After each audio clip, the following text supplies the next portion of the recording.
Mamis, gagawa tayo ngayon ng spaghetti for business. Magpakulo ng tubig at ilagay yung spaghetti noodles. At tingnan kung luto na, pero wag po overcook mga mamis.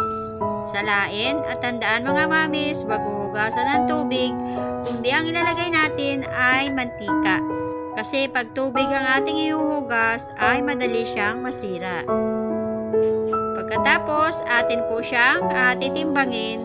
Nasa sa inyo po mga mamis ang sukat kung ano kadami.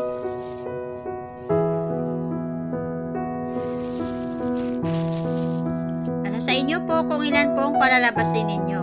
Pero ito po ay 350 grams. Nagkaroon po tayo ng 10 order. Kayo na po ang magpresyo kung magkano gusto nyo ang price sa isang order. Takpan at ilagay na po natin siya sa refrigerator. Gagawa naman tayo ng sauce mga mamis. Let's go!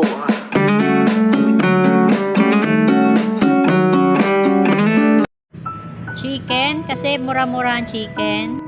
Hotdog, nasa inyo na rin po kung ano kalaki ang hiwa. Bawang, sibuyas, at paminta lang po mga mamis.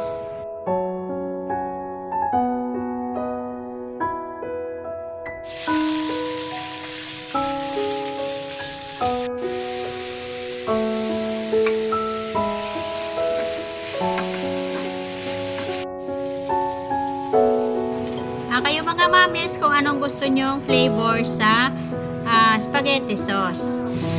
Dito po ay nagdagdag tayo ng 1/4 lang ng ibang flavor ng spaghetti sauce. Huwag tayo magdagdag ng tubig mga mamis. Kundi yung lalagyan ng tomato sauce, atin lang po lalagyan ng kaunting tubig para masimot. At yun na po yung pinakatubig. 1 kilo ang niluto natin sauce para hindi po tayo lagi matmaya magluluto ng sauce. Pag may sauce pa po, pwede pa po tayo magluto ulit ng noodles. Kasi ang noodles po ay madali po siyang masira. Pag may bumili, init na po natin yung noodles at saka yung sauce.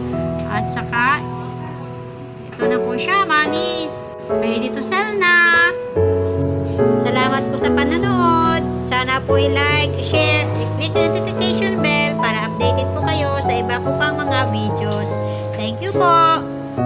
Ang papipiliin, panalo ka na matik, pwede mo pa kong alipin. Ikaw lamang ang laging nasa panaginip ko.